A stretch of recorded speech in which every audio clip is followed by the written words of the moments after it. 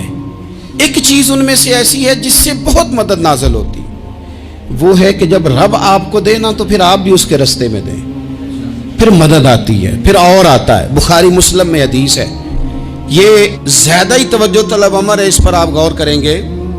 حضرت ابو ہریرہ فرماتے ہیں کہ نبی پاک علیہ السلام نے فرمایا ایک شخص نے بادلوں کے اندر سے آواز سنی کہ فلاں آدمی کا کھیت اور باغ خشک ہو گیا ہے, وہاں برسو اور اس کے کھیت کو سیراب کرو. وہ بڑا حیران ہوا کہ بادل سے آواز آ رہی. پھر اس نے دیکھا کہ ایک پہاڑی پر بارش ہوئی, وہ بادل وہاں برسا, پھر نالیوں سے ہوتا ہوا پانی ایک طرف چلا. تو جس نے آواز سنی تھی, حضور بیان کر رہے ہیں, وہ بھی پیچھے پیچھے چلا کہ پانی کدھر جا رہا ہے. اس نے جا کے دیکھا کہ ایک مقام پہ ایک باغ کو وہ پانی لگ رہا ہے اور ایک آدمی وہ پانی لگا رہا ہے. اس نے اس سے پوچھا تیرا نام کیا ہے؟ اس نے کہا کیوں؟ کہنے لگا بتا نا. اس نے نام بتایا تو کہنے لگا یہی تو وہ نام ہے جو میں نے بادلوں کے اندر سے سنا ہے کہ فلاں کے کھیت کو پانی دے دو. اس نے کہا یار تو کیا عمل کرتا ہے کہ اسپیشل تیرے لیے بارش برسے؟ یہ بخاری پڑھ رہا ہوں, سیاستہ سے حدیث عرض کر رہا ہوں. اس سے پوچھا تو کیا کام کرتا ہے کہ جناب اللہ تبارک و تعالیٰ کا حکم کرم آیا کہ خاص تیرے لیے پانی برسے اور تیرے کھیت کو سیراب کرے. تو اس نے کہا چھوٹا ذمہ دار ہوں, پر جب فصل اگتی ہے تو 3 حصے کرتا ہوں. ایک حصہ اپنے بال بچوں پہ, بہن بھائیوں پہ خرچ کرتا ہوں, ایک حصہ پورا, اور ایک حصہ دوبارہ کاشتکاری پہ لگاتا ہوں, اور تیسرا حصہ خالص میں نے مسکینوں, یتیموں اور غریبوں کے لیے رکھا ہوا ہے. وہ جو تیسرا حصہ, اللہ کرے آپ سمجھیں, وہ رب کے بندوں پہ تیسرا حصہ خرچ کرتا ہے نا, تو کریم مالک نے فرمایا جہاں سے غریب کا حصہ جاتا ہے وہ کھیت خشک نہیں رہنا چاہیے. وہ جہاں سے مسکین روٹی کھاتے ہیں وہ خشک نہ رہے. جہاں سے یتیموں کو کچھ آتا ہے کہیں اس کی فصل رہ نہ جائے. کبھی آپ صرف کہہ دیں نا میرا رب میرے ساتھ ہے, اس لفظ میں اتنی طاقت ہے کہ دشمن ویسے زہر ہو جاتا ہے. زندگی میں کسی سے بھی لڑائی ہو تو اچھی طرح سوچ لیں کہ اللہ اس طرف ہے یا اس طرف ہے. اگر ہو ذوق یقین پیدا تو کٹ جاتی ہیں زنجیریں, اگر وہ چاہے گا تو بنائی آ بھی جائے گی. حضرت زنیرہ نے رات کو یہ لفظ کہے, ابو جہل اور سارے کفار ڈر کے سن کے چلے گئے. آپ اطمینان سے آ کے بستر پہ سوئی. جب سویرے اٹھی تو اللہ نے آنکھوں کی روشنی واپس کر دی تھی. آنکھوں کی اب چھڑی پکڑی ہے, بازاروں میں گھومتی ہے, کہتی ہیں بلاؤ کدھر ہے تمہارے نات و منات, دیکھو میرے رب نے روشنی واپس کر دی. آ کر میرے ساتھ ادھر آ, ستمگر ہنر آزمائے, تو تیر آزما ہم جگر آزمائے. بیمار لوگوں یاد رکھو, کہہ دیا ڈاکٹر نے کہ تو بڑا بیمار ہے, تو بڑا کمزور ہے, یہ ہو گیا وہ ہو گیا, تو ڈاکٹر اپنے علم کے مطابق بات کر رہا ہے. ہوگا تو وہ جو میرا رب چاہے گا. کمزور ہو جانا, پریشان ہو جانا, تکلیف میں آ جانا, پتہ نہیں بات ہو گئی ہے تو جانے کیا ہو جائے گا. اپنی زندگی کے اندر اپنے رب سے رشتہ مضبوط کریں, رسول کائنات سے رشتہ مضبوط کریں, اللہ والوں سے رشتہ مضبوط کریں. حضرت زنیرہ نے پیغام دیا کہ زندگی میں جو جینا چاہتے ہیں تو وہ رب کا نام لے کے جی سکتے ہیں. جو اپنی زندگی میں خوشیاں دیکھنا چاہتے ہیں تو رسول اللہ کے نام پر خوشیاں دیکھی جا سکتی ہیں. توکل کی بنیاد پر بندہ خوشیاں لے سکتا ہے. اور اگر انسان میں توکل نہیں ہے تو پھر وہ اس کالے جادو سے بھی ڈر رہا ہے, وہ نیلے سے بھی ڈر رہا ہے, وہ پیلے سے بھی ڈر رہا ہے, وہ فلانے سے بھی ڈر رہا ہے. تو اس ساری گفتگو کا نچوڑ آپ کو یہ عرض کیا ہے. سب سے پہلے تو یہ کہ میدانوں میں مدد بھی اللہ کی, رزق میں مدد بھی اللہ کی, فصلیں خشک ہوں تو مدد پھر بھی اللہ کرے, تو پھر ساری مدد. اور اگر انسان بیمار ہو تو پھر بھی مدد اللہ کی. تو اپنے اللہ کی جانب توجہ کو بڑھائیں, آپ اللہ سے مدد کے سوالی بنیں.